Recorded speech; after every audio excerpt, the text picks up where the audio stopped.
Um, it's been circulated a lot that in athletics, we need to revamp how we choose to do our playoff, contendership in MMA, whatever you want to call it, however you want to relate to it.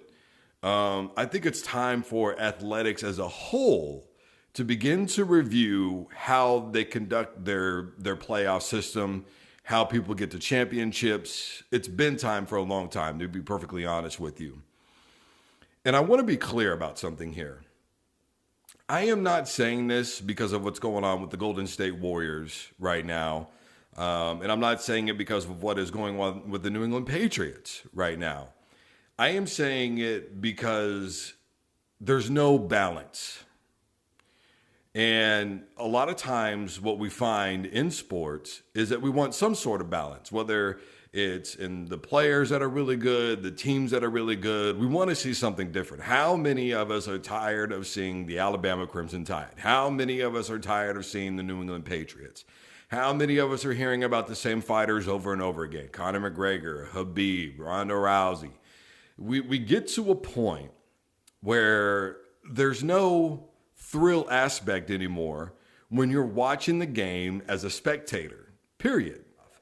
I do believe that teams still take great pride in being a divisional champ, right? Whatever it is, football, basketball, whatever the case may be. I think that there's a lot of pride, baseball, in being a AFC North champion. College athletics, you look at being the SEC champ, the Big Ten champ. There's a tremendous amount of pride that goes into that because that shows that you were the best team in that conference or that division, and you put in the work all year long to achieve being better than everybody else in that division. Whether it's the subdivision, like you have SEC West, SEC East, we're the best in that subdivision, then we're the best overall in that conference. You look at the NFL, we're going to be the best in the AFC West, and then of course that's going to give us a good playoff position. You work hard to achieve that. You work hard at being the best individual athlete, which is primarily what MMA is. To be a champion means that you are the best in that weight class, period.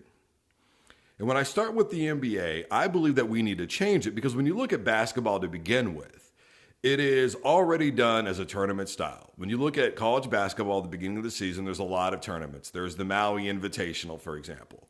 Right? Then, of course, you have your Big 12 tournament, your Big 10 tournament. And then, of course, you have the tournament, which is the big dance. And then, even then, you still have the NIT tournament.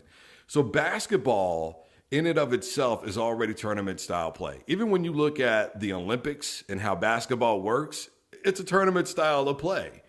So if we were to go more or less into that tournament style and not regale it down to something as simplistic as East versus West, not only would the playoffs look different, but I think it would be more entertaining to a lot of people who are seeing different types of matchups because the predictability of the Golden State Warriors facing any team, I think is a little too high and it causes you to lose a little bit of interest.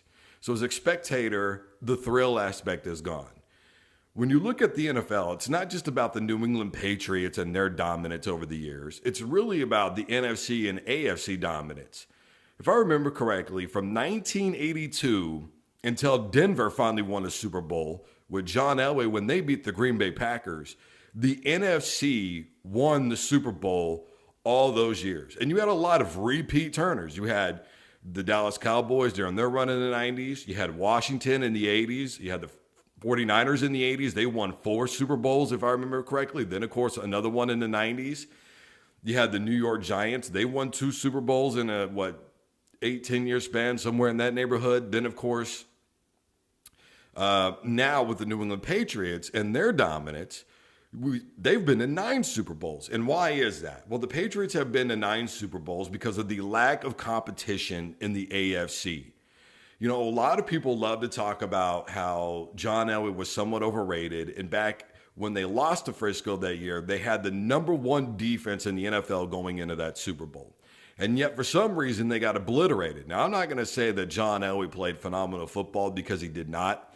But when you look at the teams that year, the AFC versus the NFC, the Denver Broncos were the best team just by record alone with an 11-5 record. The next best football team was the Cleveland Browns, who were 9-6-1.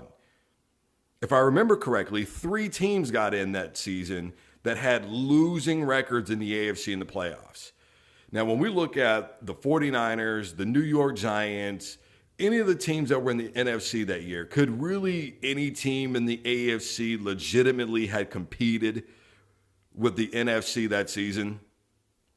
So if the NFL were to say, you know what, we're going to change how we do things, I think we would have been looking at the Super Bowl very differently, because it's not necessarily about my conference versus your conference. And all of sports is about proving who is the best on an individual level, on a coaching level, on a team level, right? When I interviewed Hoist Gracie, who co-founded the UFC, who's in the UFC Hall of Fame, whose family began Gracie Jiu-Jitsu years ago, he told me we fight to prove that our style is the best style. And so since he believed that he proved that Gracie Jiu-Jitsu is the best style, now it's about finding the best athlete. And instead, what do we see now at the highest level of MMA? A bunch of interim championship belts. When we want to prove that somebody truly is the best, then to me, that should mean that they should only go up against the other best.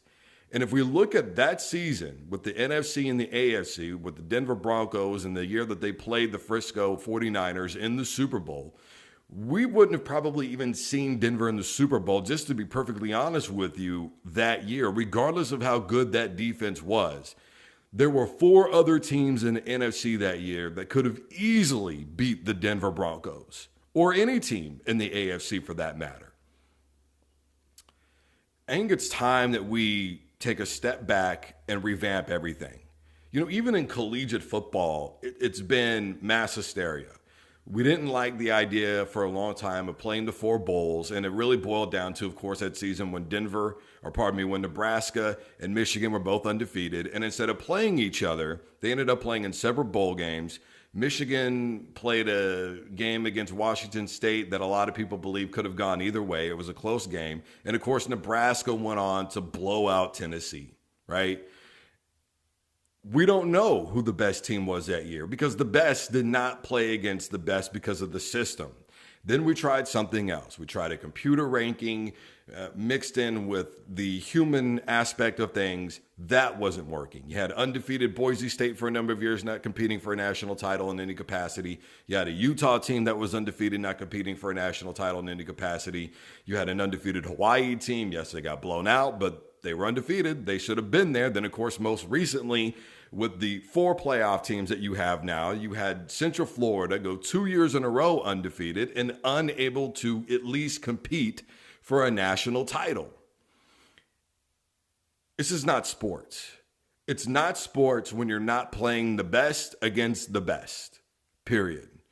And one of the things that you have to look at, and I've had people on this program, for instance, Robert Cooper, who said that you have to look at the motivation.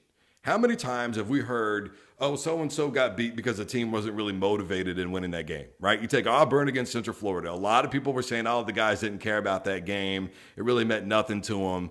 You know, so what? You're taking away then what Central Florida accomplished? How about that only one-loss team in Houston that ran all over Florida State? How good was Florida State? You look at the first ever college football playoff, right? The thing that happened with the Big 12 and them not having a true champion coming out of that conference really hurt them because you had TCU ended up playing against a reeling 9-3 Ole Miss football team who were without their best player in Treadwell that year. They came out dominant, and Baylor went on to get snuffed out by Central Florida. And again, the rumors were Baylor didn't really care about that game since they didn't get a chance in a national title spot. A lot of that has to do with coaching and a lot of other things. The point that I'm making is we are not seeing the best play the best, period. We're not getting that. We're getting odd matchups or matchups that seem too predictable. And so as a spectator, it is losing not only the thrill, which is what sports is, it's an emotional ride for us. It is creating too much chaos in that many people are going, this is rigged. I personally don't want to believe sports is rigged. I would be ignorant to say that there are people who don't get approached and that don't alter things. I'm not going to, say that it doesn't completely not happen. What I am going to say is that when you have this all going on in the Patriots and all these teams, Alabama Crimson Tide, year after year after year, solidify themselves as the dominant teams, which they are, but they're not always playing against the best. I think if New England had to play some NFC teams along the way to get to a Super Bowl, maybe the Green Bay Packers, right? Some of the, 15-1, the year that Aaron Rodgers was the MVP. Sure, they got beat by the Giants, right? At home. What if they would have played New England instead? Would maybe the Packers been able to beat the New England Patriots? Now, these are the questions that we will, of course, never have answers to. But I think that those questions that could have those answers create a far more intriguing look in the sports. And it takes away from that, the leagues are trying to help these teams out. Instead, as spectators, we look at it and we go, these teams did what they were supposed to do. They were matched up fairly in the playoffs. And there you have it. Guys, I am Drew Duncan, host of the Full Court Press. Facebook, Twitter, and Instagram is all at Drew Duncan83. Of course, you can find me on YouTube. Simply look for Drew Duncan. And when you share this post, use the hashtag Don't You Dare Touch That Dial. And as always, don't you dare touch that dial.